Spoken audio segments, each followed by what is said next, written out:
Oh, and just to explain, so we've got power here, and I just run the 100-foot extension cord off that, and I can drag this all over the property and get power.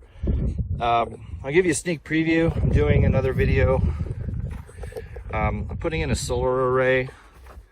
So I've got my concrete. I've built my my frame, digging the hole. It's got to be 32 inches. It's about 24 right now. I dug it by hand, and now I've got a gas-powered auger post hole digger that I'm going to do the last 10 inches with. Then we slip this pole in. This is the base pole. Goes, all the green goes into the ground, and then I start the concrete process, fill that up so that this is all level. I'm gonna let it cure for about a week. These are the brackets here. And then in the back of the truck, I have the frame that's going to be, this is the frame. That's good. That's going to slip on top of that pole once it's set in the ground and the cement is cured. And then I'm going to attach these, the frame bars, and then I'm going to go pick up the 6 solar panels and I've already got the controller and the inverter. I need to pick up the 8 batteries. They're 110 pounds per battery. We're gonna have 8 of them. So right here where this lumber is under this juniper, I'm gonna put a shed, a small shed. It's like, I think it's about 5, I can't remember, 5 by 6 or 6 by 8 or something. I'm gonna make a box to hold the batteries, then mount the controller and the inverter to the wall, and then have an electrician friend who's going to come over and run the power from the solar inverter to this pole. So this is a grid power here. This is on the grid. That's what the camper's hooked up to. And then we're going to put a switch on it so we can switch between solar and grid. And that way, if there's ever a problem with the solar, one of the panels goes bad, or there's some maintenance that needs done on it, or it's not working for whatever reason, I can switch to the grid, but the majority of the time it's going to be on the solar. So I'm going to try and document this process, probably mostly in photographs, because again, I don't have a way to really film while I'm digging the hole and pouring the concrete, and it would be boring to watch anyway.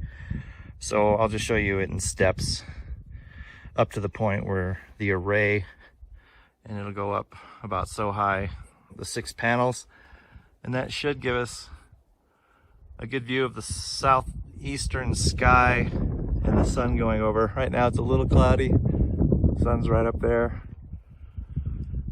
So this area is pretty much always in sunlight, and I'm at 7,400 feet in elevation, so we get a lot of sun.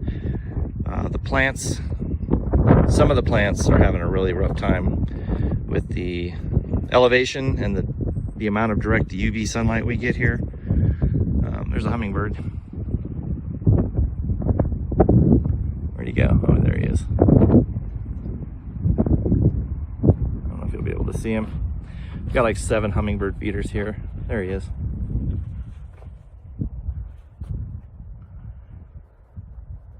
Right there.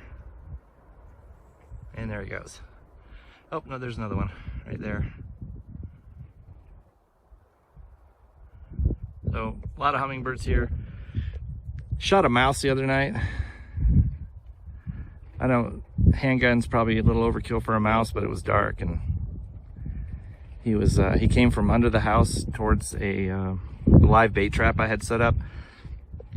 But he's small enough to where he just go in and out of the trap, so I shot him. And now he's bait in the bait trap. The only thing I've seen sniffing around the bait trap is a raven. Don't want to catch a raven. But the other night we were driving around the property. We saw 1 owl, 3 elk, 2 jackrabbit, and 1 nighthawk. And that was in like 5 or 10 minutes. I don't know if you can hear the hummingbirds. They're kind of dive bombing around here, getting nectar. There he is. Oh.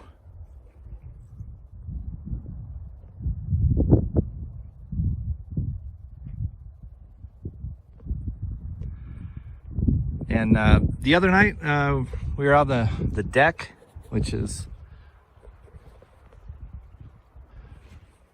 and we saw what they call Starlink. It was a series of about, I think it was 10 white lights in a long row. We've seen them before. Last time we saw them, they were going west to east, and this time they were going south to north, and they looked extremely close, like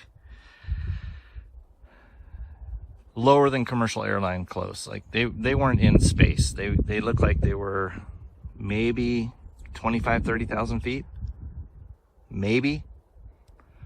And again, they were traveling south to north as opposed to west to east. Like the first time we saw them, they were way higher. They looked like stars that were all moving in like a chain. These were big, bright, white balls of light that, like I said, they were close. So the whole Starlink thing clearly is nonsense. To give you internet, so I've seen them twice in, let's see, 3-4 months. I've seen them twice. So if those were for internet, then I guess just those 2 like 5-minute periods over 3 months, I would have had internet access. They're not over you all the time. They're moving. So how they say that, oh yeah, you're getting internet when these things are flying around, it's nonsense. What they are, I don't know. Like I said, the second set was very low. So I don't know. And I don't care. I just know it's not what they tell us, and that's all I need to know. So yeah, more barrels. These are going to be for producing our own diesel. There's a relatively simple method to produce diesel fuel, and they're going to go into these metal drums. And like the solar shed should go right in here. I'll have to chainsaw a lot of this stuff out of here. And then